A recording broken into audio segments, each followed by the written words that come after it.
So we couldn't have anyone. Anyway, it's okay. Yes, it's okay. It's fine. It's nice when usually Rosa makes it a point, somebody from Passaway will be there. So Rosa makes it a point of having people joining us. Anyway, it's good. It's okay.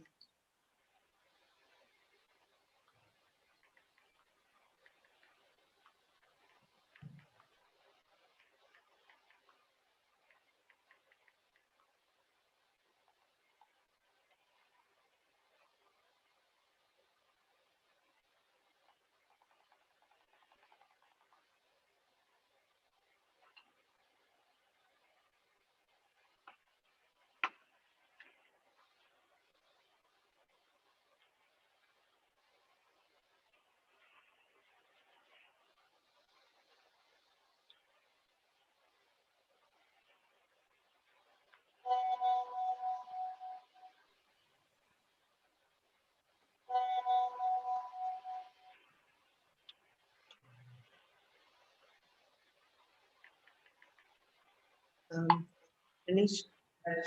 Just check.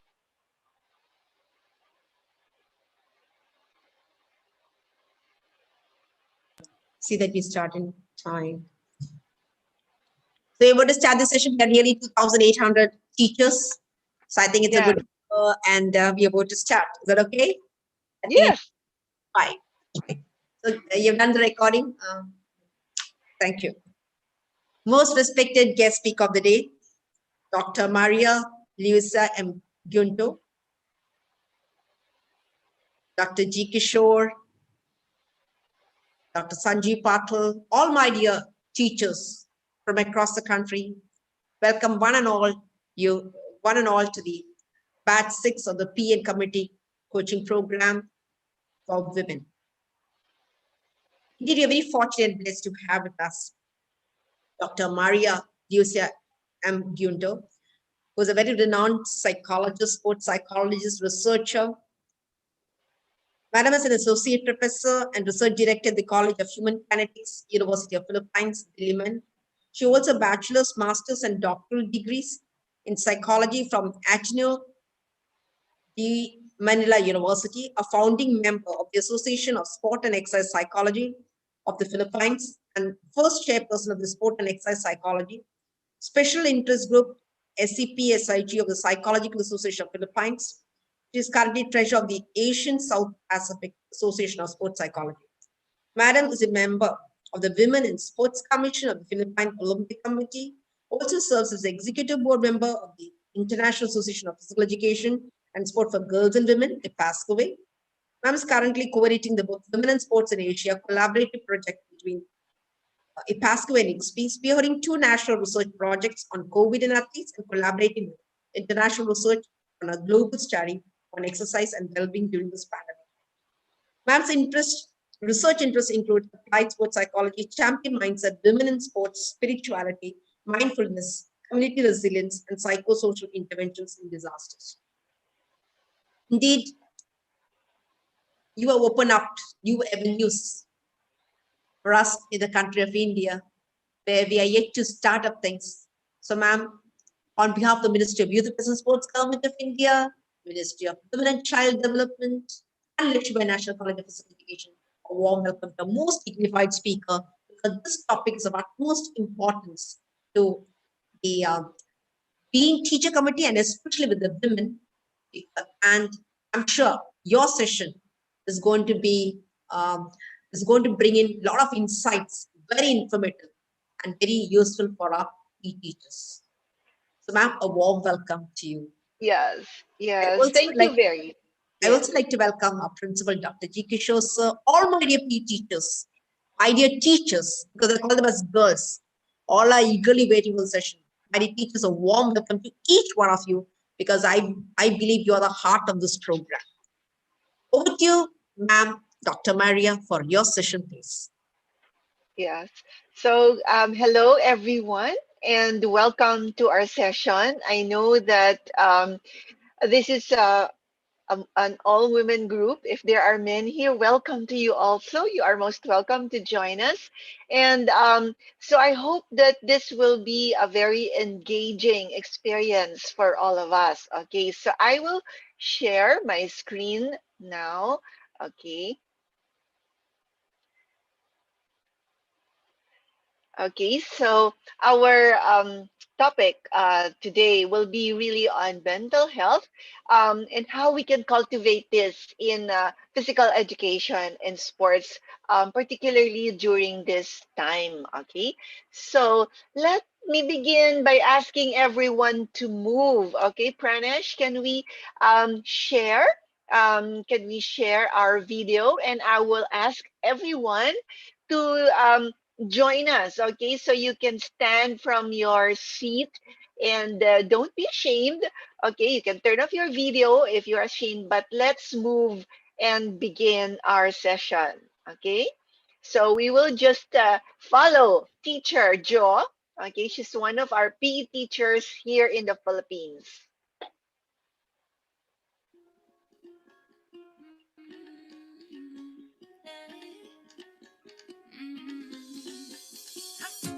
Don't think about it, just move your body. Listen to the music, sing oh and oh. Just move those left feet, go ahead, get crazy. Anyone can do it, sing oh and oh.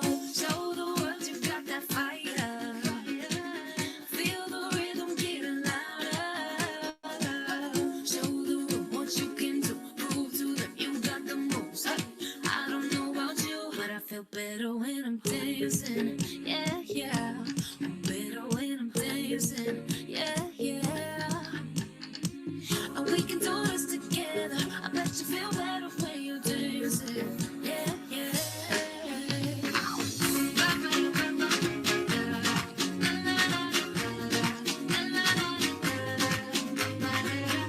When you finally let go and you say that solo, cause you listen to that music, say oh, hey, oh, cause you're confident, babe. Yeah, you make your hips sway.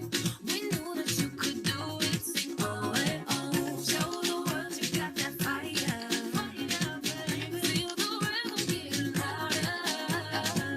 Show the room what you can do, move to the music, got the moves. I don't know about you, but I feel better when I'm dancing. Yeah, yeah. I'm better when I'm dancing. Yeah, yeah.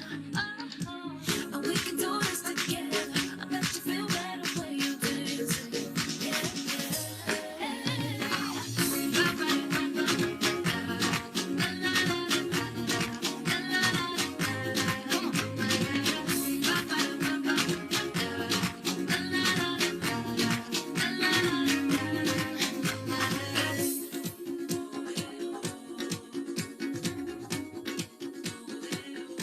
I feel better when I'm dancing. I'm better when I'm dancing. Okay, yes, let's give ourselves a warm applause for that warm up. Okay, so thank you very much for what do you call this for really joining us for that little movement. And this is something that we can do in our classes also, even behind the screens. No, so I don't know if you are still doing online learning, but in the Philippines we are still on remote learning in the entire country. No face-to-face allowed with our students. Okay. Um, Dr. Usha, there are participants who are raising their hand. Is there any concern here?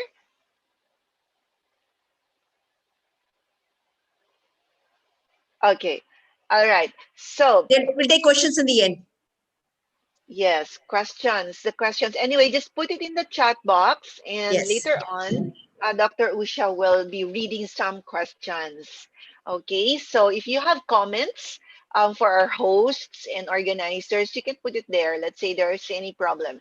Okay, so we are here in the midst of a global pandemic, and it has been a year already. I remember last year in the beginning of March when our government announced um, a quarantine in our country. It was the first time in years that we've ever experienced this. So we didn't really think that we will reach a year after. And look at the numbers here. Just a few minutes before we started, at 6:25, you can see there in the left lower corner, I took this screenshot. All right, and we are now at 120 million global cases. This is in real time. And you can see here that the US is uh, the number one, and they always want to be a number one in many things. But of course, nobody wants to be number one in the number of coronavirus cases. And of course, India, your country, is also here in the top three. So this is kind of disturbing because after a year when we thought we would improve, there is no sign that we are actually getting any better or near the end of this. With the vaccine, of course, we are very hopeful that we can manage the situation, but we are still um, waiting. All right. So to this day, most of the world is in lockdown and different levels of quarantine, and sports are still canceled, most especially for the youth. Okay, although at the elite level, some sports have begun to operate their training bubbles. All right. So I don't know the situation, how it is in your country, if you are allowed to have competitions and training in what we call the training bubbles.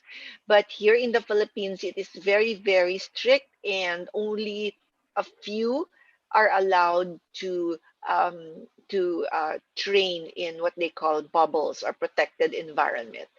So last year, the biggest sports of all at the Olympics level were canceled.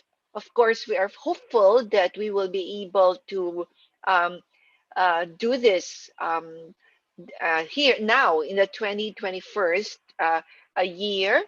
We are hopeful that the Olympics this year will finally push through. I don't know how it's going to look, but we are hopeful.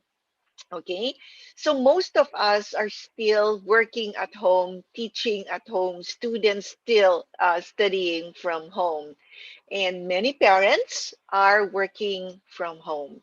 Okay, so how does this look now after 1 year? How does this look? We don't like that we have prolonged, but that's where we are. And so the world is more or less closed as we used to know it. And we have been talking about this new normal, but I guess after 1 year, I don't think it's already a new normal, but this is actually the normal um, situation for us. In fact, at the university, we are encouraged to use the word normalized, that remote learning is already normalized, wearing of mask, washing our hands. In the Philippines, we even wear face shields, and social or physical distancing is still observed. Now, no longer new after 1 year. It's not new anymore. Okay, so one of our concerns is really how this coronavirus is affecting our mental health. In the beginning, we always thought that we are just threatened physically, that only our bodies are threatened and affected by the virus. But after a year and even a few months into this pandemic, we already felt that our mental health was also at risk, not just our physical health. Okay, before we proceed, and maybe we will be doing our polling here, and I will ask Dr. Usha, for instance, to translate if there are words that need to be translated. But I will ask everyone to participate in the poll. Okay? Shall I So, just say बस अभी madam ने बोला है कि अभी madam एक polling करेंगी, questions डालेंगे, आप उसका जवाब देना है। स्क्रीन में देखने के बाद आपको उसी में डालना है पोलिंग में, क्योंकि वो उससे आपकी कई चीजें मालूम पड़ेगी। प्लीज आप सब वो क्वेश्चंस पे जरूर उसका पोलिंग में भाग लेना है, उसमें कर लेना है, एक्टिवली पार्टिसिपेट करना है। Yes please. Okay. Yes. Okay. So you can see the poll now in front of you, and I would ask you to please reply. Okay.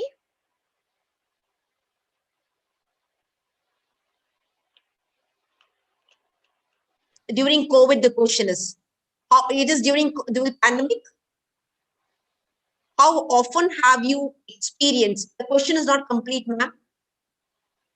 Can't see it. Okay, fine, good. Okay, the answer is that's fine. Okay. Okay. During the pandemic, how much low or no motivation in doing things at all? Good. You just have 14. आप इसमें डालिए please put it in polling.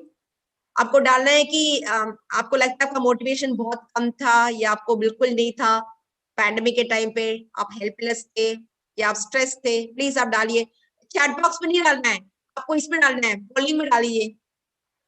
Please put it in the polling. आपको एक screen दिख रहा है, उसमें डालिए please. Good, Okay. There are very Yeah, good. there are 10. Yeah, there are 10 items here, and we would like to find out. Okay, there are no right or wrong answers. Your names will not be featured. So I encourage everyone to please reply to which extent you experience these states, okay, these mental states or psychological states. Very good. Very good. This is very good. And they all are doing it.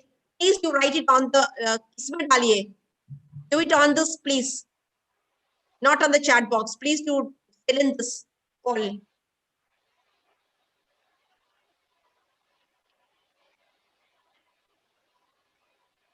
So thank you. It's very good. We have crossed more than 1,000 teachers. Very Yeah. good.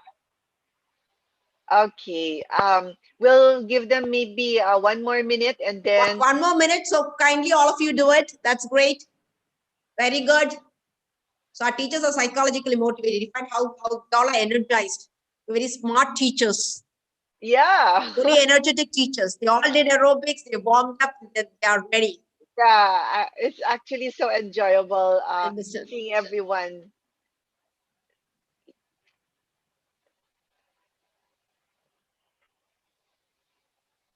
Okay, so we still have a few more answering. This is just quick, maybe with 10 questions. I'm sure women can easily finish this in a few seconds. Okay. There are many who have done it. So we are reaching nearly 2,000. Yes, I think That's we good. can. Very good. Yes. Good. Wow, this is really good because in our previous polls, sometimes not even 1,000 Yes. responses. Yes. Very good response. Yeah, so I am so excited to see all of this. Okay, so let me end now. Okay, the poll. All right. Okay, so let's look at the results. Okay, let's look at the results here. Okay, so in terms of feeling low or no motivation in doing things I used to do well, for the first question, majority at 66% actually experienced this at some time during this pandemic. Feeling helpless with COVID, that we cannot do anything about it. Definitely, no, majority of us have felt this. Stressed, oh, another 60%. Seems like we all share that this situation is very stressful, and more or less the same percentage, no, of feeling angry. Maybe in the beginning it felt like, oh, we all need this break, but afterwards it's no longer fun. Anxious or worried, of course, no, 66% are also experiencing this, and half of us in the room, of those who responded, acknowledge that we get easily frustrated during these times. You're not alone. And also, about half of the respondents acknowledge that they feel scared or fearful as well. And again, no, 60% feeling uncertain and half at a loss. Okay, where are we going with this pandemic? How much longer can we last? And then also have feeling prolonged sadness. Okay, so I just like to encourage all of us here, because if there's anything, okay, if there's anything um, that we are all together here, is that all these emotions is something that we all experience. Now, if we look at this graph here, we realize that in terms of the way the youth express themselves during this pandemic, results showed that about 15 to 20-year-olds worry most about the pandemic's effect on their mental health more than their physical health. Okay, so the concern of our youth is really the mental health implications of the pandemic, and that young people in poorer countries are more likely to be concerned about the loss or the decrease in jobs and income. Why? Because, of course, this affects them directly much more than the illness. And the global survey shows also that getting sick from the virus is low on the list of concerns, lower than the mental health. So you will see here that number one concern is on mental health. The physical health is way down here below. Okay, now this is very revealing. And I suppose as females, as women, we are very, very in touch, much more in touch with our reactions, our psychological reactions, and our mental health during this time. And I'd like to assure everyone that these are normal reactions during these abnormal times. Now, being in lockdown for more than a year is very abnormal. So therefore, all of these moods and emotions that we experience are really very normal. Now, to explain what we're going through, I'd like to borrow from the framework of Kubler-Ross and Kessler on the stages of grief. And they actually use this framework or this theory of how people grieve or respond or react to change like they do when they've lost something of great value. So, for example, during this pandemic, we've lost um, our lives prior to the pandemic. We've lost our freedom to move anywhere, anytime. We've lost, the ease of traveling, even within our countries. India is a big place, so I'm sure you take the plane when you go to different provinces, especially if it's far. Here in the Philippines, we have more than 7,000 islands. So traveling through water or air is very, very common, which now we cannot do. So it's really like experiencing grief or death in a way. So in this framework, it says here that there is shock and denial.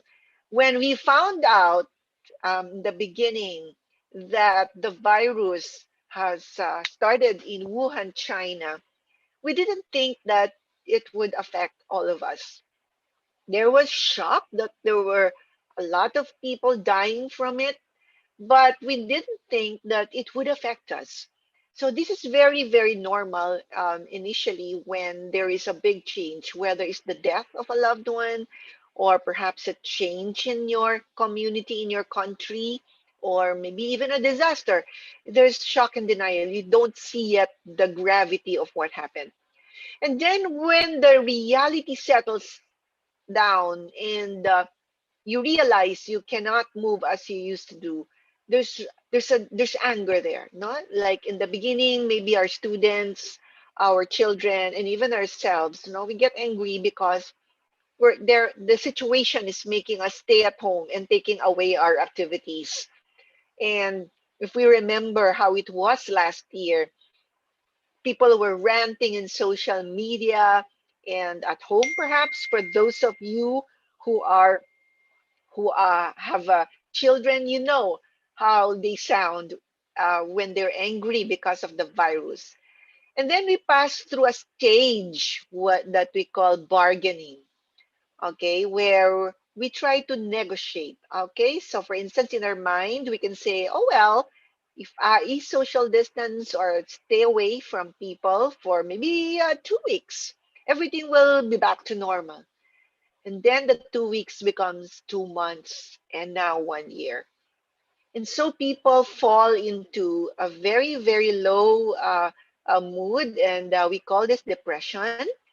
And for our students, especially athletes, it's something like this, no? The season is canceled and my athletic career just ended. So we have athletes, professional and elite athletes also, whose careers were severely disrupted and even their income affected. But then after weeks and months and now after a year, perhaps people have moved towards acceptance, realizing that this is happening to everyone and I have to move on. But we don't just stop here. No, we would like to even reach a higher point than where we began, okay, when this pandemic happened. And this happens when we all, um, what we call this, individually or collectively, reach a sense of meaning. Why is this happening? What does it mean for me? Okay, so this process of grieving, whether it's the grief over the death of a loved one or grieving because of the major changes that we can't seem to handle, or this global pandemic, is just a framework. No, it just explains what we're going through. Is it a one-way journey? No, you can actually be moving back and forth depending on what's happening. For instance, if you felt that, oh, I'm able to see meaning, but a close or a dear friend or relative dies, you go back to this process and then you go through it again. Okay, so it can actually be a roller coaster ride for some of us, but that's okay. Know that you are normal. Okay, and during this time, it's really okay to not be okay. These are normal reactions to an abnormal situation. So, how does this affect us? How do we teach for physical and mental well being in physical education during the COVID 19? Now, as PE teachers or even coaches, we know very well that when we do our work, we are improving the physical well being and conditions of our students and our athletes. Now, what I'm saying is, as the physical education teachers, it is also our responsibility to um, to ensure that the mental well-being of our students is also taken care of, because we know also from studies that physical activity improves, okay, mental well-being as well. Okay, but before we can help our students and our student athletes, I'd like us to remind ourselves that we need first to do for ourselves what we want to do for our students. Okay, and I'd like to borrow the experience of being an airplane, where before we take off and the safety procedures are explained. If you remember, the crew would say something like, place the oxygen mask on yourself first before helping small children or others who may need your assistance. So here, clearly, self-care is a moral obligation to those who care for others. And as teachers, parents, and women in general, we are always taking care of other people. So it's an important reminder to all of us to take care of ourselves first. Now, if you look at your phones or your gadgets, you don't want to see this sign or icon where it means that the gadget is on a low bat. You wouldn't let this happen to your phone or to your laptop, your iPad. So we don't want to do this to ourselves as well. And yet, Unintentionally, we allow ourselves to be on low energy almost every day. But now let us be reminded that self care is a priority, not an extra, not a bonus, not a luxury. And I say this even to myself because I'm guilty also of allowing myself to be on low bat, even in the middle of the day. Okay, so if we don't want our phones to be on low bat, neither should we do this to ourselves. We should treat ourselves even better. If we need to charge our phones, we also need to charge ourselves. Okay, so we also have a saying that we cannot pour out from an empty cup. We need to fill in and take care of ourselves first before we can pour out and take care of others. So self care is healthy, it is not selfish. Self care is important and necessary if we are going to be effective as PE teachers, as carer in the family, as nurturers of others as well. Okay, so how does it look like? Now, if we are checking our internal batteries, we need to be in touch of how we feel at different points in the day. Are we running on empty? Okay. Are we like, okay, trying to get it over and done with? Not really good, but yeah, I can manage. Meh. Okay. Or am I struggling? Am I feeling okay? Am I feeling good or feeling great? Now, these are ways of checking on our battery throughout the day. How do I feel at the moment, for instance, as I am here now in this webinar? No? Can we just like pause for a while and ask ourselves, how do I feel as far as my internal battery is concerned? Am I empty? Am I struggling? Am I just okay, not really good? Or do I feel good or feeling great? Okay. So self care, again, is not selfishness. It's not about putting ourselves first ahead of others, but it's about also including ourselves, all right, in our what do you call this, caring. Okay, for a lot of women, this is an issue. For our country, for instance, it sounds selfish to talk about self-care. So we have to be very deliberate and intentional about this. And I always assure women like you and me that self care is not selfishness. It's not putting ourselves ahead of our families, our loved ones, our students, but it's about including ourselves. It's not about me first, but me too. Okay? So, self compassion is also a very powerful emotion because a lot of times it's easy to feel compassionate towards other people, especially for us women, but it's hard to apply it to ourselves. So let's try to get used to that aspect of giving to ourselves what we normally give to others. Okay, so here we're talking about self compassion because the quality of our compassion for others depends on the quality of self compassion that we have for ourselves. Okay, so where do we begin? So when we talk about self-care for mental health, perhaps some of you have already are familiar with this, but it's good to remember, how do we take care of ourselves?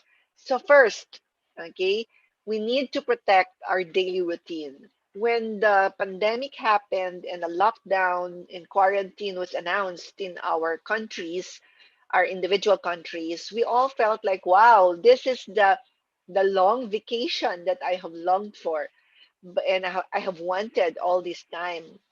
It's like a forced leave, or for some, perhaps an early retirement, no?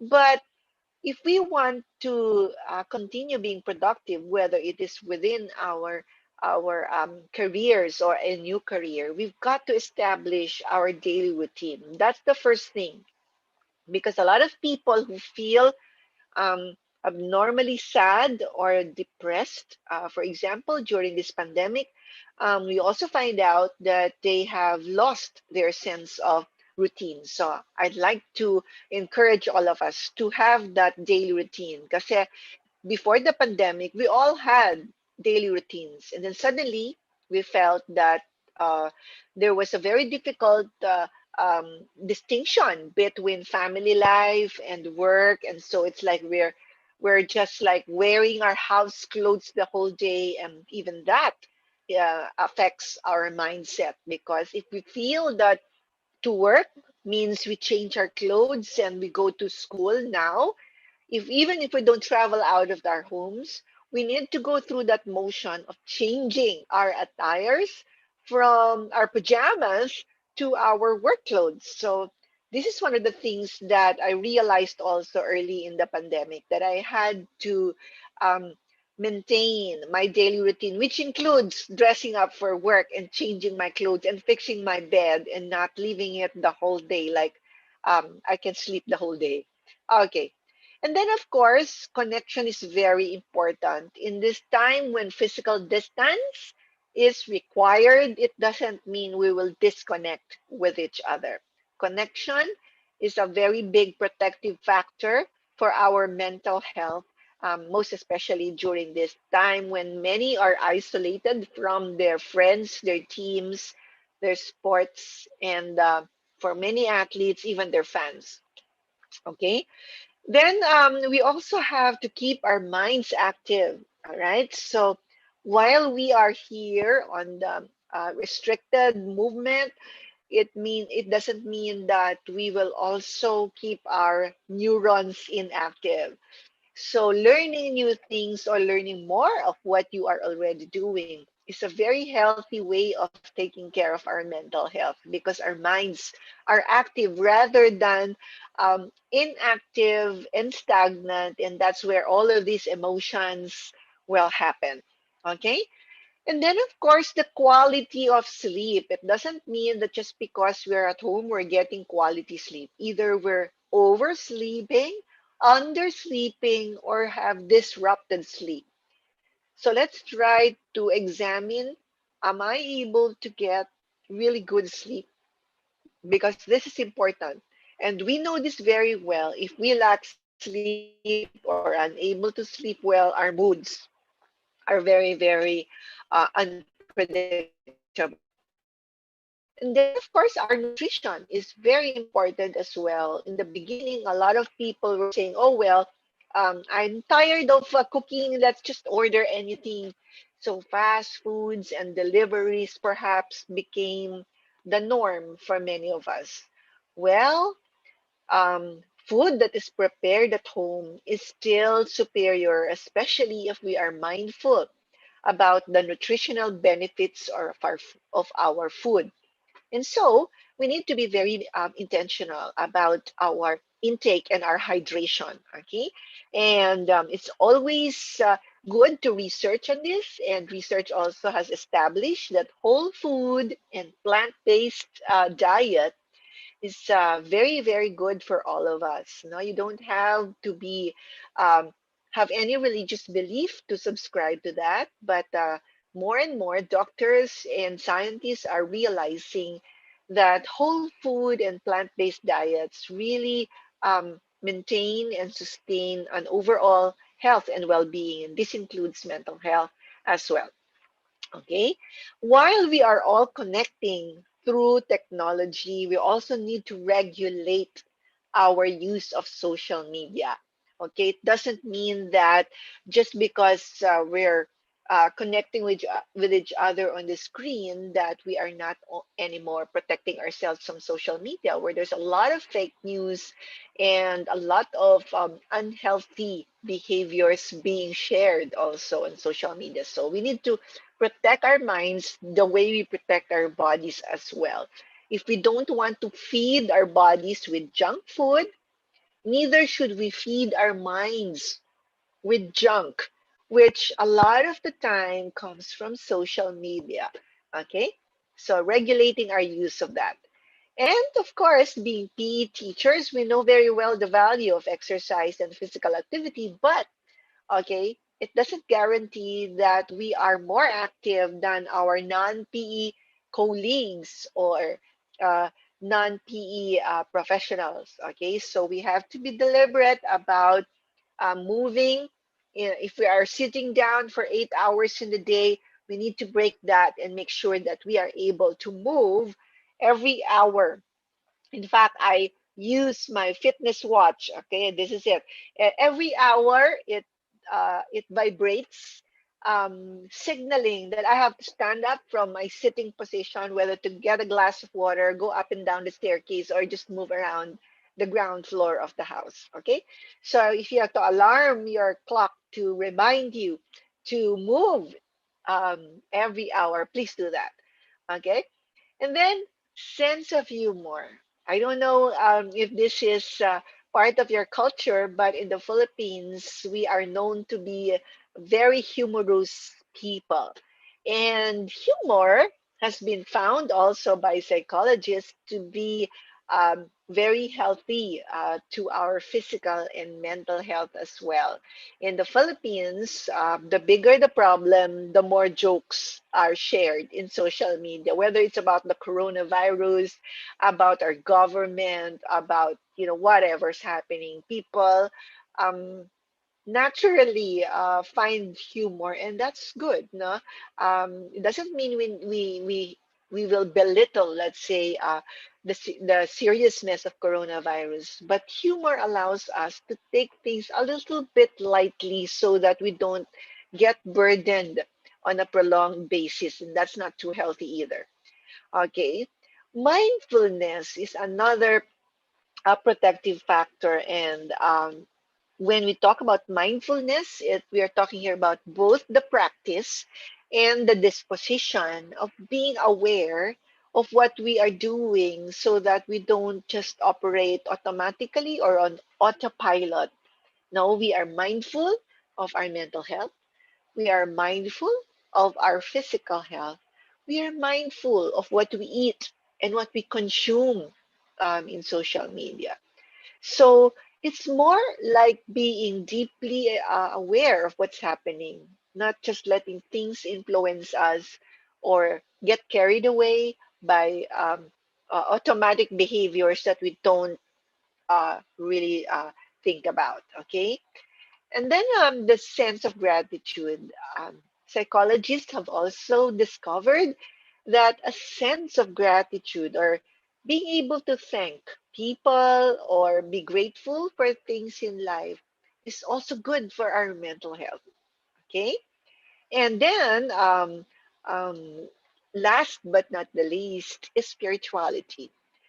I believe that for most of you here in India and even us in the Philippines, where spirituality is integral to our culture, that this is also good for our mental health as well, not just spiritually, but mentally as well.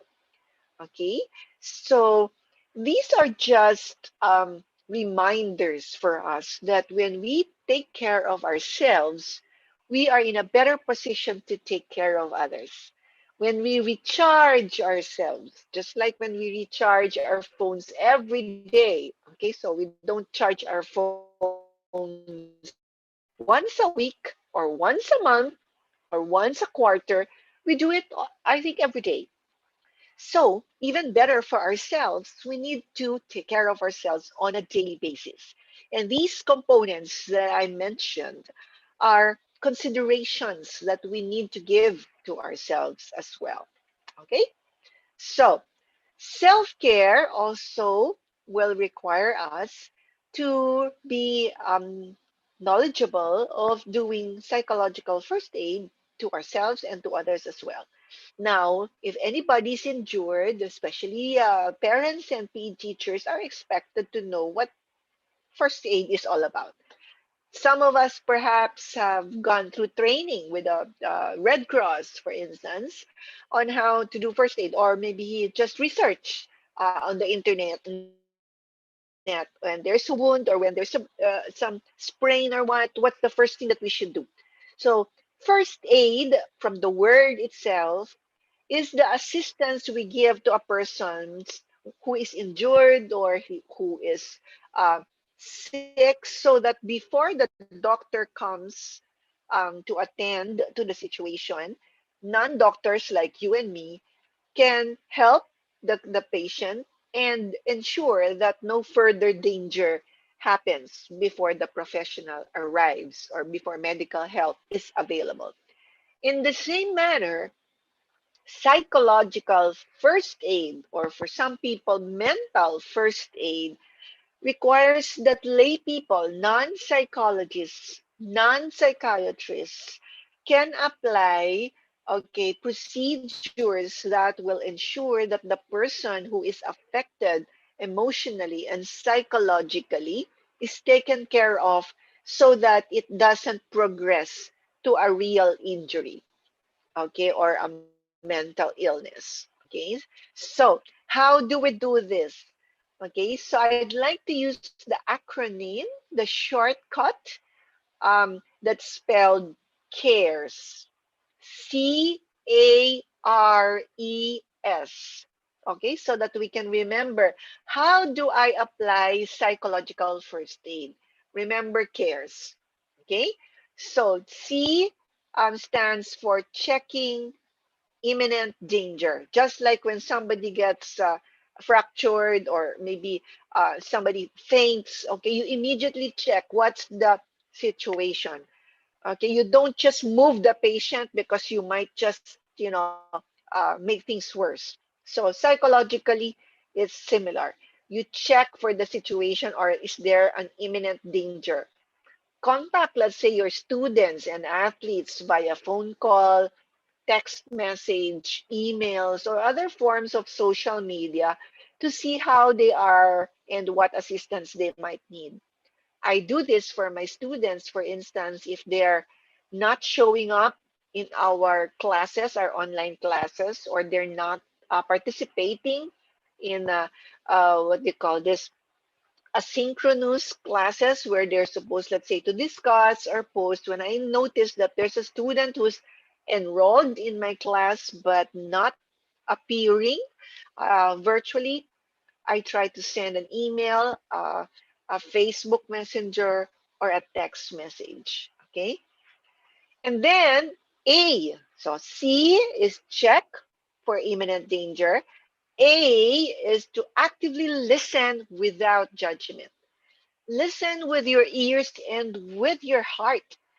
Okay. Because active listening listens to what is said and what is not said. Even the pause is saying something. Avoid interpreting, analyzing, making conclusions. Just listen. Sometimes the person, and that person could even be ourselves, simply wants to have somebody to listen to them. Okay, that in itself is a sense of relief already. And then R is for reassure and inform. Reassure the student, or maybe a colleague or a peer or a family member, that their reactions are normal. Whatever it is that they're feeling, whether they're feeling extremely sad, helpless, hopeless, worried, fearful, that their reactions are normal under these prolonged abnormal situation of lockdown and restriction, that they are not alone, and inform them that the school or the team or the community is going to do something to help them. Okay. And E, CARE, is to encourage to seek beyond your first aid approach. Should a student, a player, a coach, or a fellow teacher need professional help, encourage him or her to seek help, connect with people, referrals, sorry for the typo there, for them. And finally, um, connect with self-care strategies that you practice yourself. So a while ago, I encouraged all of you to engage in self-care. But if we are not caring for ourselves, we cannot model, we cannot demonstrate this to others as well. So it starts with ourselves. Now, when do we know that the person who is injured, okay, emotionally and psychologically and mentally, needs to seek professional help beyond the first aid that we offered?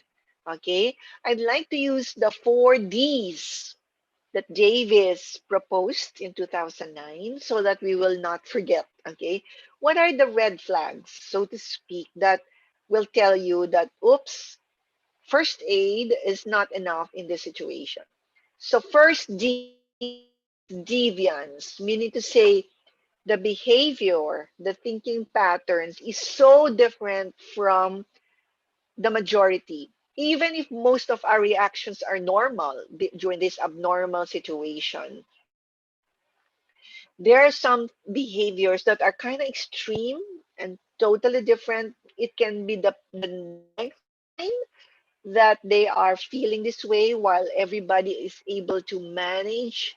Others perhaps are stuck too long on a particular emotion or a recurring thought.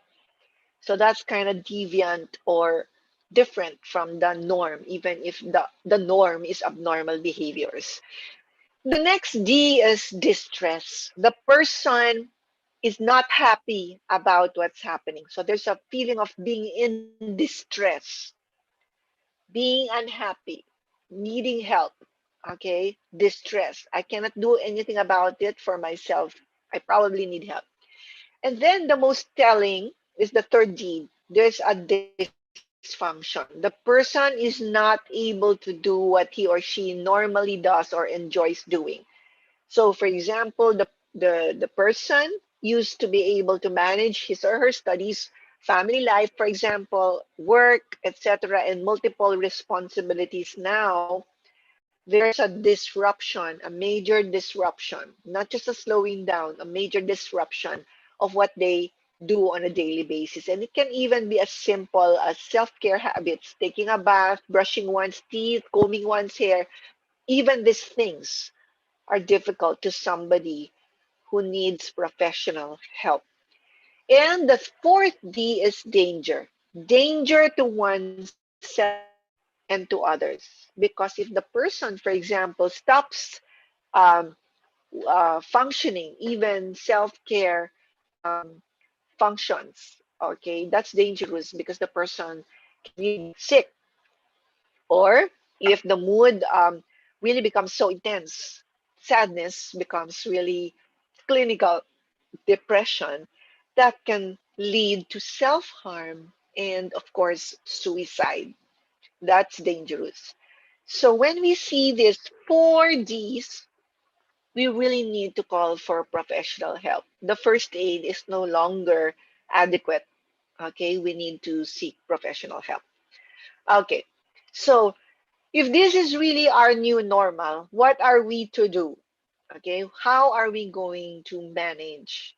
Okay, so as I mentioned a while ago, in the framework of grief, diba, after we go through that, roller coaster of emotions, we would like to bring ourselves, our families, our students, and our communities in figuring out what this whole experience personally and collectively means to us. Because when we have an understanding of what we're going through, it is less negative, it is less assaulting to us because we made an effort to make sense of it. If it doesn't make sense, it's so confusing and it's more disturbing. Okay, so a while ago, okay, I mentioned that it is not enough to just accept what's happening, but to find meaning so that we are able to experience this pandemic in ways that could be fulfilling, okay, and meaningful to each one of us. There is no one size fits all for this, but as teachers, parents or leaders in our communities, this is where we can actually facilitate the process of what we call meaning making. Okay, so how do we find meaning in PE and sports during COVID? I'd like to share with you our experience in the university, at the UP College of Human Kinetics. Okay, and this is just an example of how we ourselves found meaning during this very difficult time. Okay, so we actually started this program shortly after the quarantine happened because we were very concerned about the inactivity of people during this time. So we began this program, which we call SIPA in COVID. Now, SIPA stands for short intermittent or intense or intentional physical activity in COVID. Now, SIPA or SIPA also is a Filipino term which means to kick. Okay, that's why if you see the logo, you can see there the human logo kicking the coronavirus because in our language, SIPA means to kick. All right, so in this program, okay, as I mentioned, S is for short, I can be incidental, P is for physical, and A is activities. Okay, so SIPA, okay, can mean that.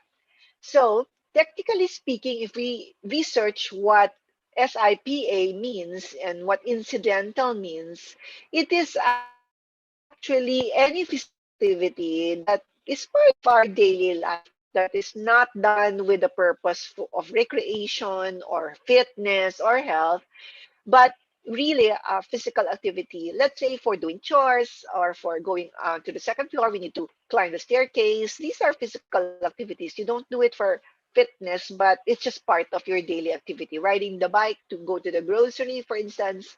So now what we're saying is we need to make this intentional because there is very restricted movement during this pandemic. We need to make the incidental intentional. Okay, and so we thought about the program that will advocate for intentional physical activity because if we are not intentional, we will end up sitting in front of our gadgets the whole day, and that's very unhealthy. So this is actually our cover in the Facebook.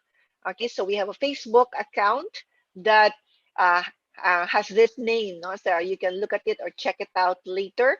Um, After our session, you can actually like it also if you wish. So SIPA in COVID. Okay, this is an initiative of our college in the university, the College of Human Kinetics. Okay, and we have here the three logos, no, that we are advocating for, that people should not engage in prolonged sitting because it is like smoking behavior as well and it could kill us. And that fighting disease and even the coronavirus can be done through an active lifestyle. You know that very well, but now we're putting it in this program to make it more visible and more understandable to the lay person. And that short, intense, so I can also be intense instead of just incidental or intentional, but it can be intense physical activity every hour all day because most people are seated the whole day. Then we really have to advocate, we have to do public educational programs to make people realize and educate the public on the dangers of sitting.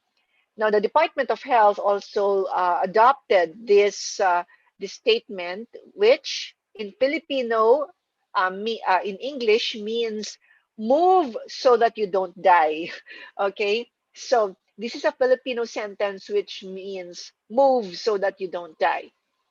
Okay, so I'd like to share some video outputs that were created by our students and faculty because we are promoting 3 to 5 minute movement every hour throughout the day.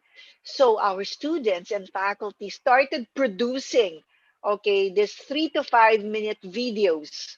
Okay, and I'd like to show you one example made by our student, a student athlete actually, um, and another by our teacher who also was advocating for movement for senior citizens or those who are 60 and above. So I'm going to show you these two videos, Pranish. Is it okay to And show just a minute, the Dr. first Maria, video for Dr. Maria, could I just say a bit, not yes, much? Thank you so much. Before we started the videos, सारे participants को ये बताना चाहती कि madam sure. बता रही थी कि अ, जो हमारी जो कोविड के टाइम पैंडेमिक में जो भी है वो पहले हम बोलते थे कि आजकल एक कॉन्सेप्ट स्टार्ट हुआ है कि नया नॉर्मल क्या है, लेकिन अभी हम लोग सब उससे आदतें हो गई हैं, जैसा मास्क पहनना, सोशल डिस्टेंस सारी हो गई है, लेकिन इससे काफी बदलाव आया है। और ये तो ये यूजुअल है, कोई कोई हमें इसके लिए अगर ऐसा है तो हमें ज्यादा स्ट्रेस होने की, तनाव लेने की जरूरत नहीं है जो हमारे साथ चल रही है। और दूसरी बात ये मैंने बताया, मैंने ग्रीफ का एक सेशन दिखाया था जहाँ पे बताया था कि जो हमने हमें जैसी कोविड शुरू में चाइना वुहान में हुआ था, तो हम लोगों ने पहले सोचा कि ये हमारे साथ होगा ही नहीं, वो चाइना में चल रहे, वो हम पे असर नहीं करेगा, इसलिए हम लोग को इतना पता नहीं लगा, हमें लग रहा दूर की बात है, वो हम तक पहुंच नहीं पाता है, लेकिन उससे काफी तनाव पड़ गया। लेकिन इससे एक सीक्वेंस ऑफ इवेंट हुआ है, बाद में हम देखे भारत में आया, हम लोगों पे भी हमारे राज्य में भी असर हुआ, तो इसके साथ हमने इनके साथ जो बार्गेन में कि हम लोग इसके साथ कैसे एडजस्ट कर पाए, क्योंकि हम लोग को घर के अंदर रहना पड़ता है, ज्यादा बाहर नहीं जा पाते हैं, एथलीट्स को भी बहुत सारी मुश्किलों का सामना करना पड़ता, लेकिन इसमें हम समझौता करके कैसे हम आगे बढ़े, और बाद में इसको हमने एक नया अर्थ जो है, इसको एक नई दिशा दिखाई है, तभी हमें लगा, हम तभी वो ऊपर पड़े हैं। लेकिन आपने भी देखा होगा कि पैंडेमिक के टाइम पे, कोविड के टाइम कितनी ज्यादा मानसिक तनाव बहुत ज्यादा हुआ है, क्योंकि जो हम रोज करते थे वो हम देखने में नहीं आए। लेकिन मैडम का एक सबसे अच्छा जो हमने सीख लिया है वो है साइकोलॉजिकल फर्स्ट एड, जो मनोवैज्ञानिक जो हम फर्स्ट एड बोलते हैं, लेकिन ये फर्स्ट एड हमारे लिए एक नया टर्म है, क्योंकि हम लोगों ने फर्स्ट एड के बारे में सुना है, लेकिन हमको ये नहीं पता था कि साइकोलॉजिकल फर्स्ट एड क्या होती है। इसलिए मैडम ने अपने बताया कि ये लोग अपने बच्चों से हमेशा लगातार जुड़े रहते हैं, उनसे उनसे फोन में बात करते हैं बच्चे से, अगर उनको लगता है कि बच्चे सही बात नहीं कर रहे हैं तो बहुत जरूरी है, पहला जो मैडम ने केयर्स बोला था कि उसमें सी माने कि हमें उनसे कॉन्टेक्ट रहना है, उनको हमें मालूम करना है कि उनकी क्या तकलीफें हैं, तो अगर हम उनसे बात करते हमें लगता है बच्चे बात नहीं कर रहे हैं, हमें उस तरह से काफी कुछ हम समझ पाते हैं, तो उस तरह से लेना है। दूसरी बात है कि मैंने बताया कि हमें सिर्फ सुनना है बच्चे क्या बोल रहे हैं, लेकिन ये सुनने के बाद हमें किसी चीज पे नतीजे पे नहीं पहुंचने की क्या है, हमें सिर्फ उनको सुनना है। कई बार बच्चे लोग कुछ बोलना चाहते हैं, वो सिर्फ चाहते हैं कि कोई हमें सुने, ये सुनना ही बहुत बड़ा एक ऐसा एक प्लेटफॉर्म अगर बनाया जाए, ये काफी अच्छा रहेगा मानसिक तनाव को कम करने के लिए।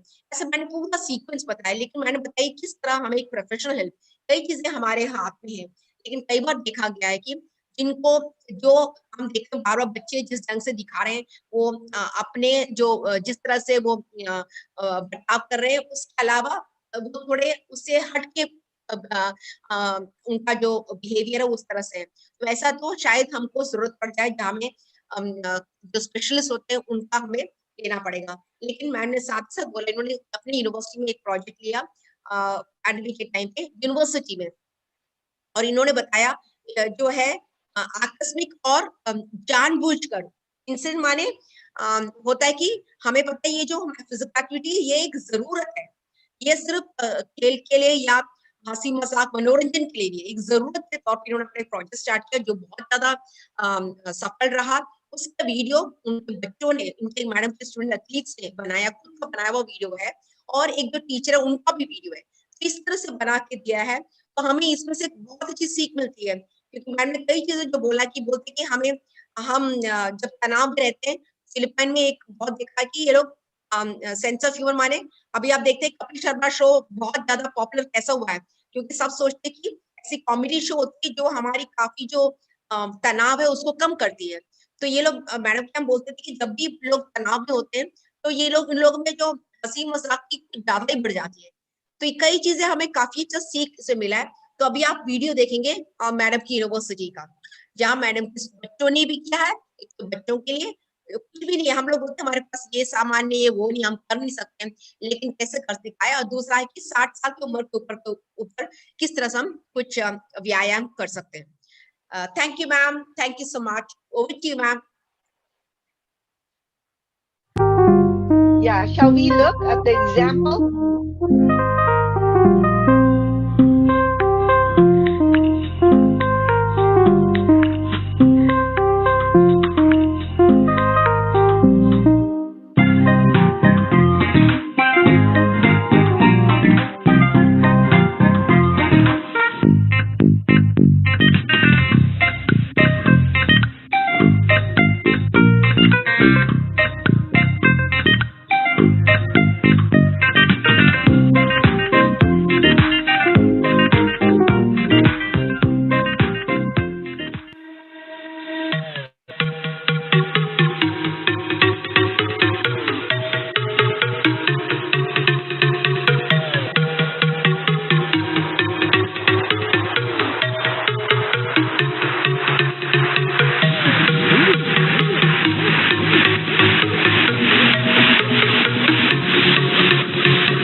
Okay, so that's an example of a student. Actually, she's one of our student athletes who made that very short video. Now I'm going to show you a video made by our teacher and for it's a basic ballet for seniors. Okay, so you can actually do this while sitting down as we are watching. So I invite everyone to do and follow because you can do this sitting down. Very simple.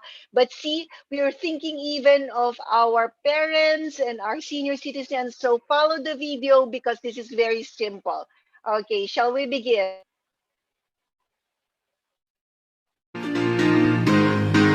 Pranesh, we can start.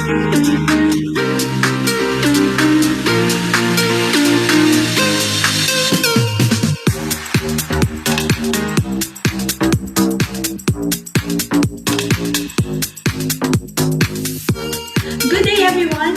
I am teacher Michiko from the UP College of Human Kinetics. Please join me as I do low-impact ballet-based chair dance routine featuring the music of Mr. Noel Gamboa. Let's go!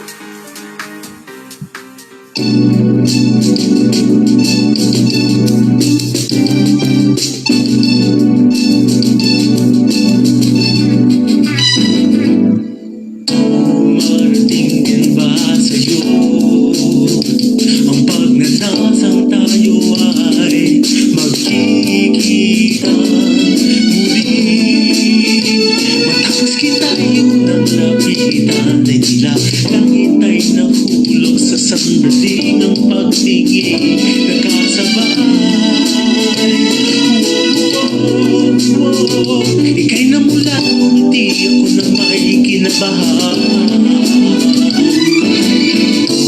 Marating din ba sa'yo ang pangarap na tayong dalawa'y mag-usap muli? Nang aking nang marinig ang iyong mahiwagang tinig, ay nagising ang aking pusong nananabik. At nagsiyaw itang ng lahat ng bituin. Langit sa lupa tuwing kapiling ka. Langit sa lupa ang aking nanamarama. Langit sa lupa pagkat ika'y anghel, lumilipad-lipad ang hirap ng buhay ko.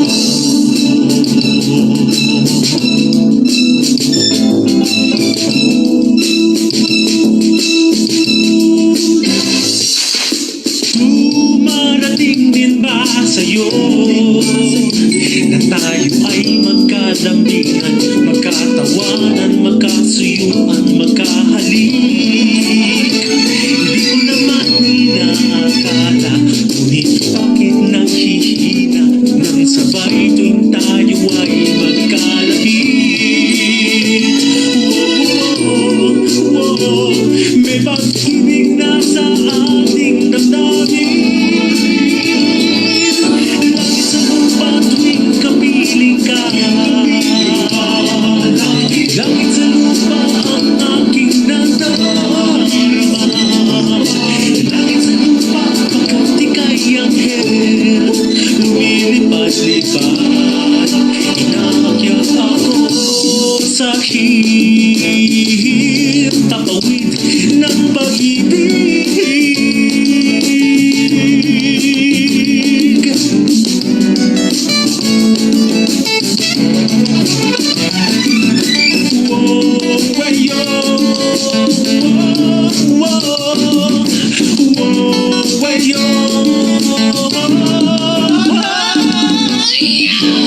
At kung di ka makita,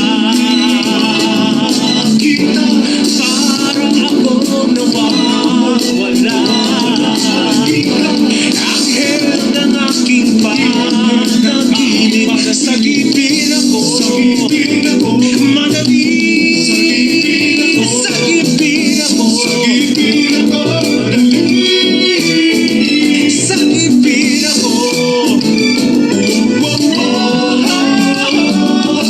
Langit sa lupa tuwing kapiling ka.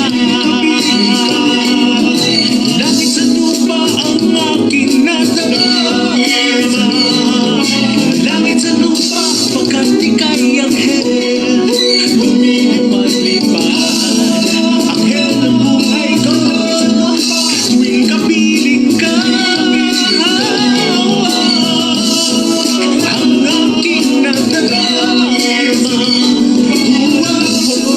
Pagkat ika'y anghel, lumilipad-lipad. Anghel ng buhay ko, anghel ng buhay ko, anghel ng buhay ko, anghel ng buhay ko, anghel ng buhay ko. Anghel ng buhay ko.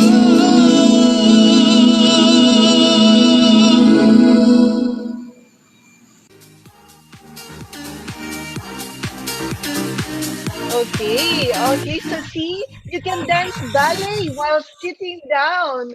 Okay, so you can access a lot of videos from the what do you call this, from the from the Facebook account. So please feel free, to what do you call this, to visit the site, and if you want to download the articles, the videos, please feel free.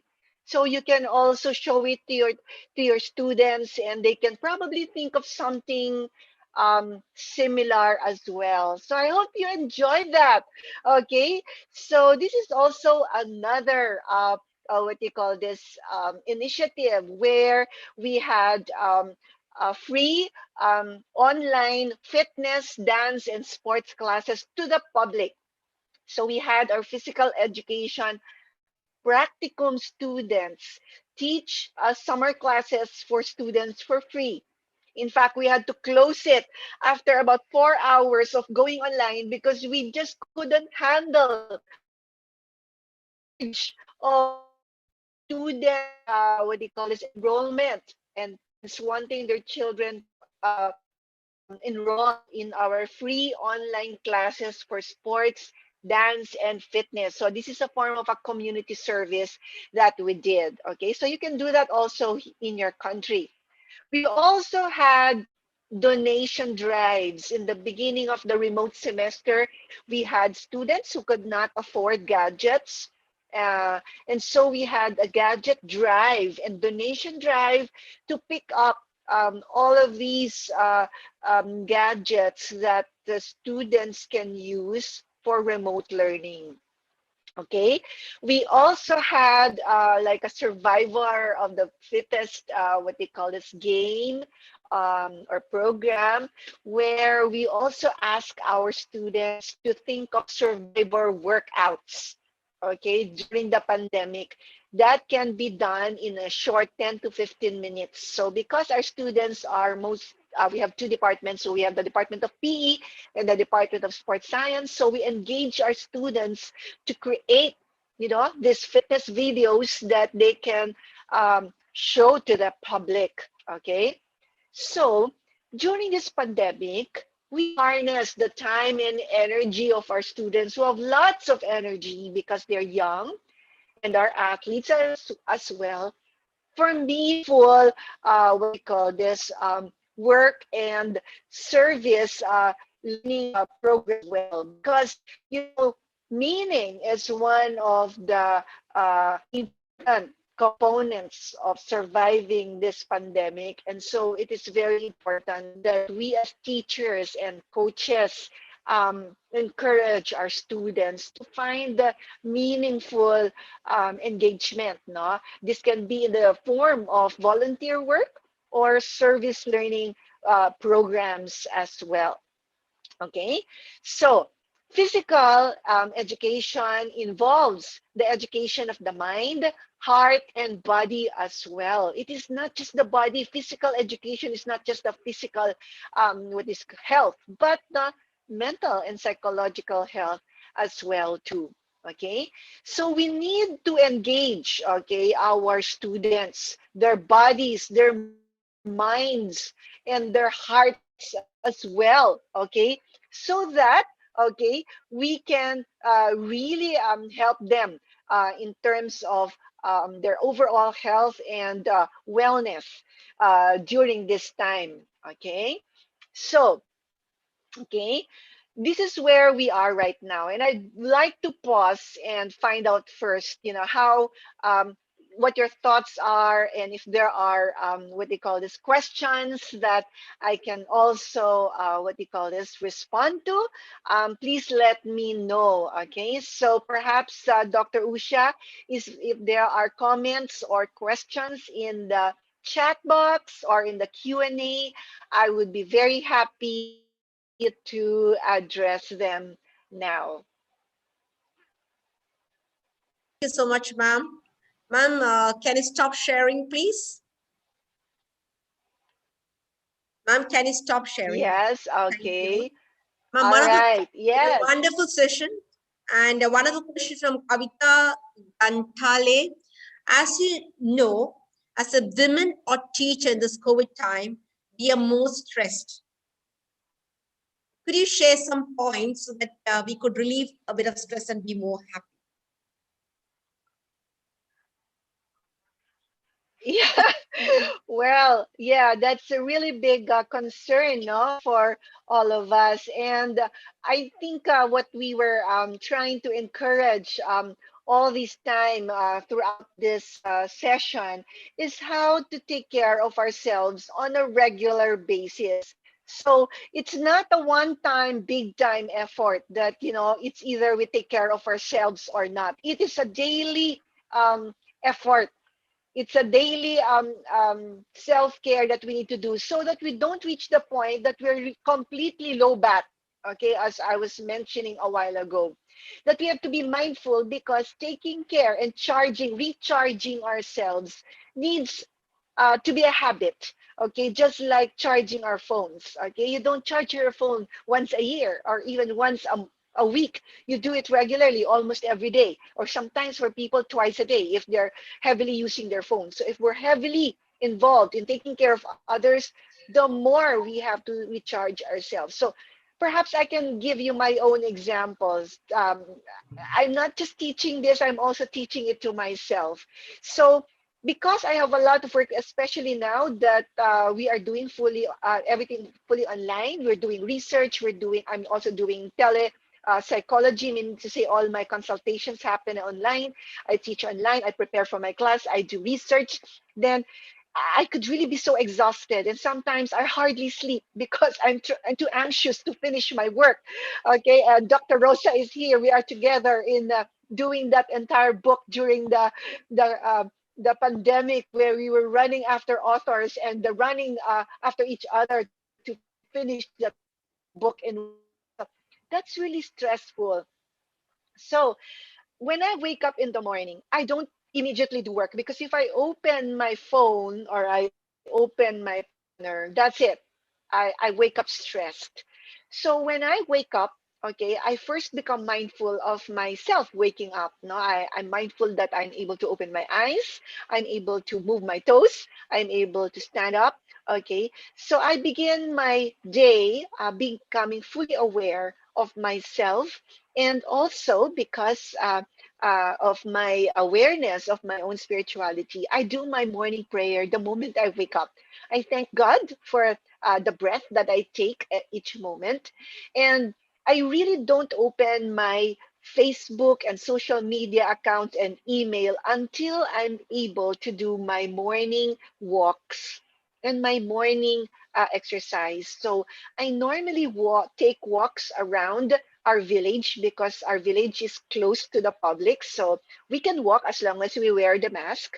Okay, so I try to do my 10,000 steps a day by walking around the village, which is about 4 rounds around the village. And then I do a little bit of resistance training. So I have some dumbbells, which I can do. So I do about 10 minutes of upper body workout. And then I do my stretching. So I can do yoga or Pilates. And so after I do all of that, which is self-care, I take my breakfast. I just take coffee and maybe a fruit or some a little breakfast, very light. But I don't open my phone or my laptop while I'm taking my breakfast. I do it mindfully.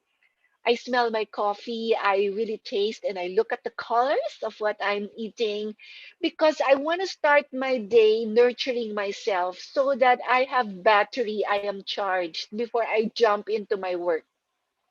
It's only when I finish my breakfast that I start opening my phone, okay, and opening my email. And so the rest of the day, as I mentioned a while ago, I need to break my sitting position. That's why my fitness, what they call this watch, vibrates every hour. So I stand up from my sitting position. If I cannot stop working, I bring my laptop on a higher table, actually on top of the piano. So I continue working standing up. Okay. Instead of sitting down, I put it on top of the piano. And I also have a stationary bike. If I really have to do it, I cycle a few minutes while looking at my communications on my iPad or listening to a podcast that I need to listen to. I do it while moving.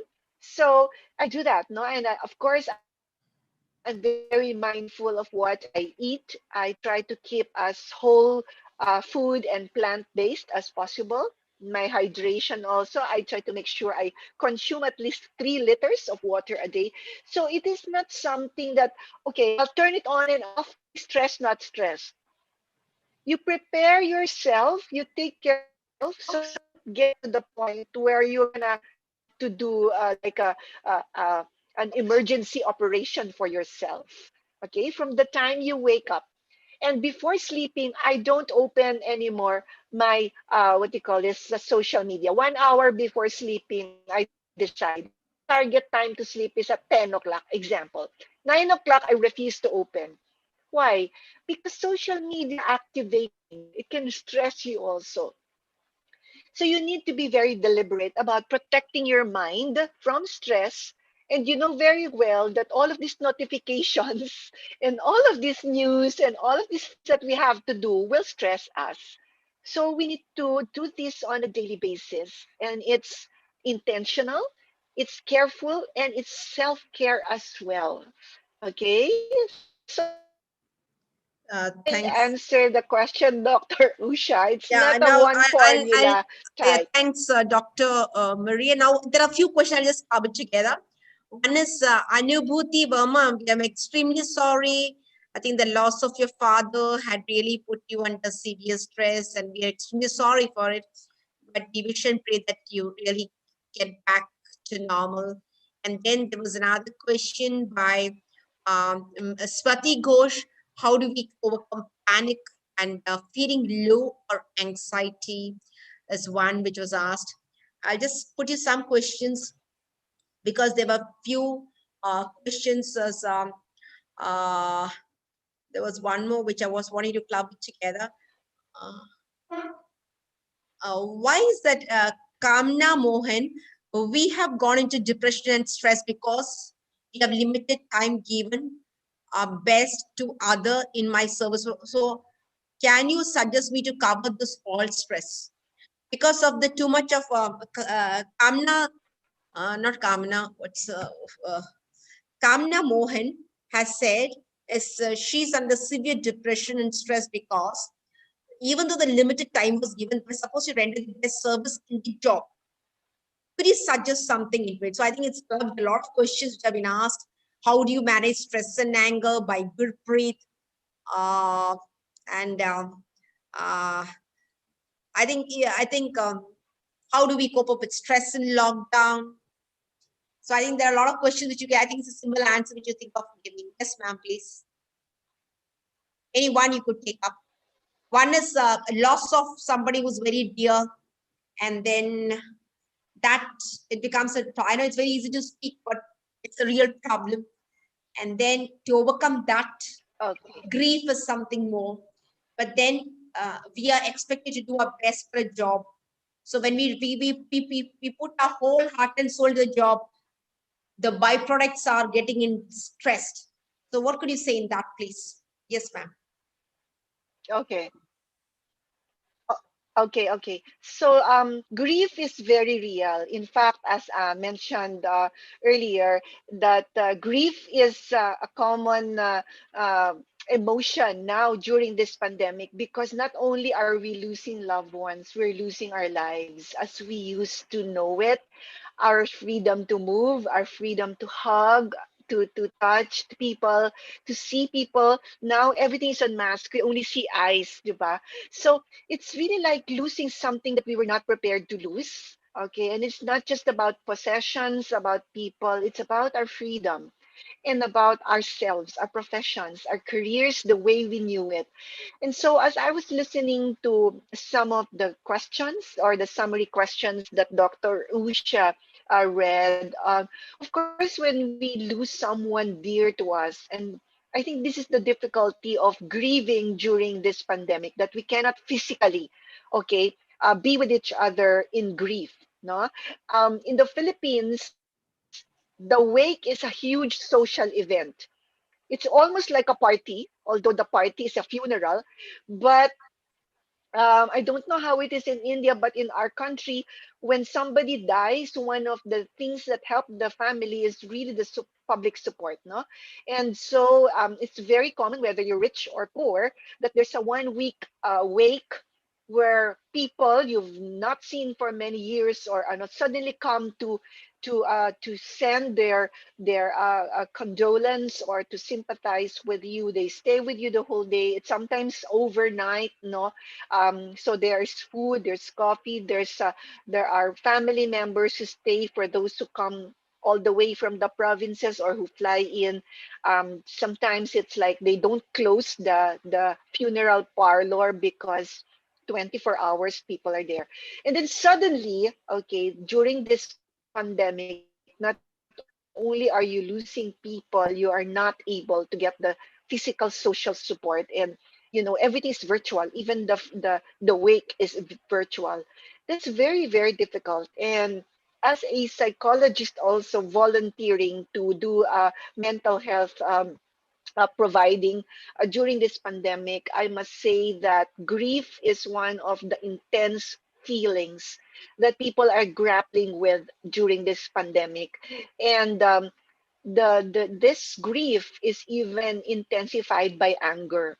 So, for example, in most hospitals here, when a person is admitted for COVID, usually loved ones are not allowed to stay because they're going to get infected. So, what happens is you have your loved ones being admitted and then being isolated when they need support most of the most of all, and their loved ones who are dying to take care of them and who really want and long to take care of them cannot show their loved ones how much they love and care for them. They're suddenly, isolated in rooms, and before you know it, when they go straight to death, you can't even be there during their last moments. You just realize afterwards you get your loved ones in an urn, in an ash. Because here in the Philippines, when people die of COVID, they're immediately cremated. So you are not able to see even the body of your loved ones. And that is so traumatic. So experiencing death is already painful. Experiencing it while there is a pandemic is more than double the pain. And not being able to be with your loved ones during their last moments of life is very painful, because sometimes that's the chance for family members to reconcile, to say their I love yous and express, how much they care for each other. Now that's all gone. So to experience death during this time is a tremendous, tremendous source of pain and trauma for us personally and collectively. So the question is, how do you deal with grief? How do you deal with depression?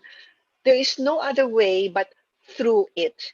I wish I had a capsule that we can all drink and say, okay, if I drink it, the grief will be gone, or I just beat this off. No, I'm sorry, but I cannot say that. In fact, one of the things that we suggest, okay, to our clients when they come to us for psychological support is that we need to accept and acknowledge that we have all of these emotions that we cannot, easily delete. And we're not so, as human beings, part of being deeply human is being able to experience this range of emotions. And so part of dealing with a situation is really to accept that I am grieving, that I miss my loved one, or that I am so stressed because during this pandemic, there is no division between my work and family life, or I take more than what I can manage. I'm guilty of that because in the beginning of the pandemic, we have this notion that we have more time. Well, in reality, what happened is because of this suspicion or thinking that we had more time, we accepted more work. And so we ended up really stressed and anxious. So my suggestion that we all take care of us, especially as women, we are nurturers, we are carers by default. If we do not take care of ourselves, we are going to suffer. And our family members will suffer as well, because when the mother, when the carers of the family are not well, then everybody also gets sick. That's how important we women are in this world. And we need to take care of ourselves, not with guilt, but with conviction that we are worth taking care of. If nobody will take care of us, we need to take care of ourselves. I don't know if that makes sense, Dr. Usha. Um, yeah, Definitely. It was such a wonderful message you put across. And I think it's something, a lot of questions, but your session has been so informative, so interesting. But since we are running short of time, we'll share these questions to you on the chat box. Hope you can hear me, Dr. Maria. Dr. Maria, can you hear me, please? yes, yes, Okay, it was indeed so informative. And I think yeah, we'll send the questions to you on the chat box because there are a lot of questions. We'll share that with you. And in the meantime, may I now yeah, request yeah. Dr. Rosa, because I know in spite of all that, the president makes it a point that somebody has to be there from the passed away. And sorry for bothering you, Rosa. I know you being the president, it becomes so difficult at Sorry. times. But for Rosa, I know, extremely sorry. So I kept asking, can you join us? And hope I haven't offended you for that, because your presence does make a difference. I was asking Dr. Maria, nobody has joined, what's the problem? Ma'am, for your remarks, please. Thank you very much. I like your reminders. Please keep on sending, no worries. Whenever I can, there's confidence to say I cannot make it today. But I was eager also to hear to Maria Luisa, to Dr. Maria Luisa, because it's a time for us also to reflect, to think about ourselves. As Dr. Marisa said, during the pandemic time, we at first were desperate and feeling lonely and not knowing what to do. And we started to accept to do many things. So we became overloaded and we forget about ourselves. And it is so easy for that to happen to women, as she indicated. So by listening to her wise words, and of course she's a professional in the area, it makes us also reflect on our daily life, on what we are doing. And it is so important to remember that it's not just the physical part, but our mental health. Our mind commands. So if we are not feeling well mentally, then of course it will affect us all in all areas. So thank you very much, Marisa. I really appreciate, what you're indicated, and I will practice those alarms that you suggested. So to remind us, okay, now it's time to move, because we spend so many hours in front of the computer. So it's time to move. Or there's nothing wrong. If I want to sleep a little bit longer, or I want to rest. So with the idea that we need to charge our batteries, but also that we need as some moment for ourselves. So that part that you indicated, not to read the messages or the social media before sleeping or early in the morning, I think that advice is so important, because I think it's like we are now, the habit is just to do that first. So thank you very much for the reminder. And that's what I wrote in the chat box. Let's try to practice what Dr. Maria Luisa is indicating. So thank you very much. And I hope all our participants today also take those advice and practice. I have to think about that myself, I have to say, okay? Thank you.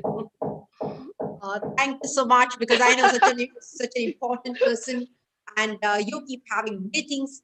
But for me, what happened was I too tried practicing, and then I was questioned why you did not respond to my call, which I put last night, So in case I too did not see the WhatsApp, so said a message was sent to you. You were supposed to report in the morning, why you didn't do that? So many a time from the higher authorities, we are asked, when we send you a message, can be any time, then you're supposed to respond. So that becomes a problem for us. So as you said, it's rightly pointed out. When the responsibility is given to you, they say any time of the hour, if a message is given, respond to that. You have to be there in time. You cannot say no to it. But anyway, indeed, it's such a wonderful thing, because you're a person who not only, preach, but you practice what you preach. And it's so important. Now, whenever I give a talk, I keep telling the same: start respecting yourself, do not abuse. And then, as you said, a very important aspect is giving time for oneself is a very important thing. So thank you so much, Dr. Maria. It was such a wonderful session because where women feel that they deserve, that's what each and every woman deserve to have a freedom to choose the way they would like to live is what actually we all look forward to. And indeed, today we had more than 7,100 teachers who participated. Do you know the number was 7,100 today? So Yeah. yes, it was such a wonderful session. And Pranesh will send you the entire technical thing. So we'll have a, before we end up, we'll have a feedback, please. Feedback, please. Participants for the feedback, please. Yes. Yeah. Can we? Yes. Please ask everybody to respond to the Please feedback so respond that we because can madam, for improve madam, this feedback is very our important. sessions. Yes. Right, Dr. The session Usha? feedback is very important. All of you kindly respond because please do respond because this feedback will be given to madam too. Sending each one. Yes, as I mentioned to Dr. Usha, my university also is interested for all of us to find out why am I giving so much time to India? This India. is the seventh session. I need to tell them if the reason why I am doing this. And so the feedback, I cannot just make up stories, Dr. Usha. I I have to show understand. them the data. I If understand. this seminar, webinars are important. I understand because we do not simply call in resource persons. We call those who have a good feedback, and those only those have been repeated. That's another thing. So you are very important to us. That's the reason why we have called you. And it's been since it's from the ministry, and your session has been very informative. And so far, nearly 2,500 teachers have responded. I'm happy about it. Teachers, all of you, I request you to kindly put in the feedback, please. So I think you've seen it's excellent, and they're Yeah. quite So happy about answering this. the poll, okay, also. Yes, the poll also you have to send it to. And I think it's excellent where our teachers have been very smart. You see now, I think what I said, you saw that our teachers are very energetic, and the number of questions they put across are great. They all participated actively for these sessions, and we are very lucky to have a budding, energetic, dynamic teachers, women teachers who are really smart. That's what I want to put across. My teachers are so smart from across the country with such a big number. So 7,000 was a good number. Now also be around 6,000, even though there could be problem with network issues. So we have reaching nearly 50%, more than almost 3,000 would be responding. So I request all of you to kindly respond. In the meantime, I propose also the vote of thanks.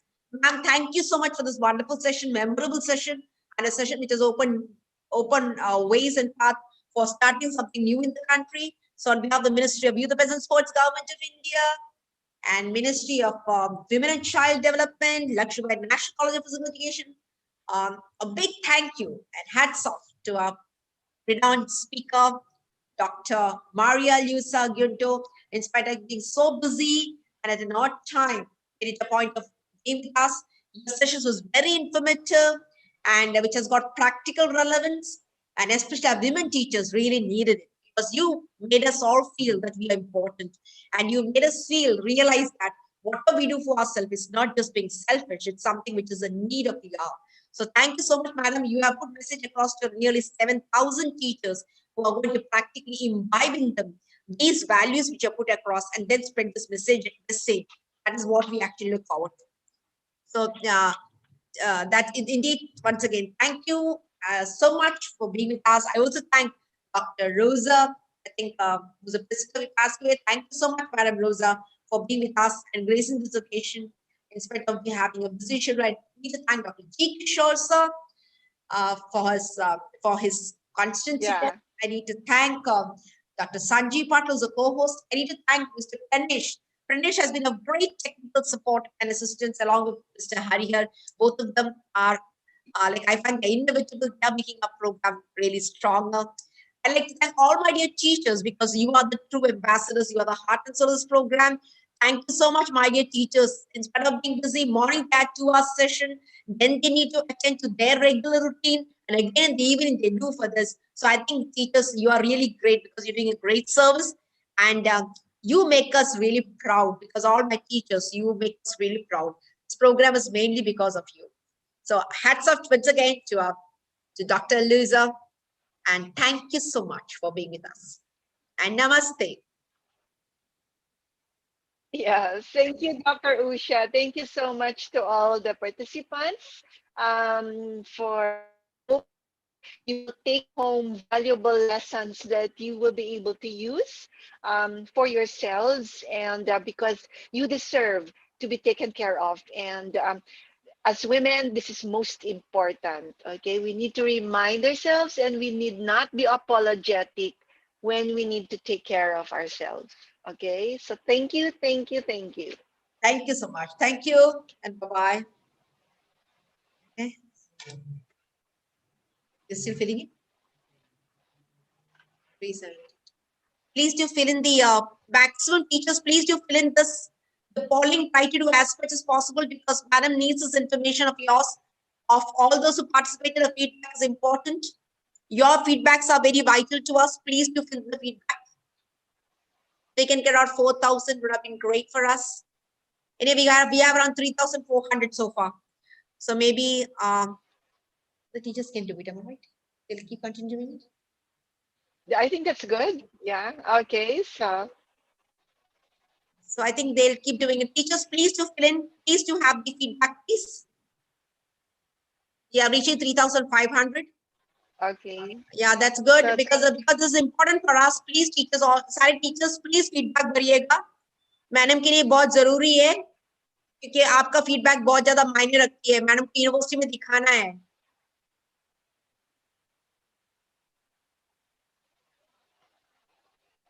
Get at least 4,000 would have been good. We have 3,530 so far. okay. So I'm just waiting for that. I thought it didn't cross. Okay. So And we'll forward this to you. okay. So Dr. Usha. Bye-bye. Thank you. Thank you so much. High five. Okay. Bye-bye. Thank you very much. Okay. Thank you. Bye-bye. High five. Bye. Bye-bye.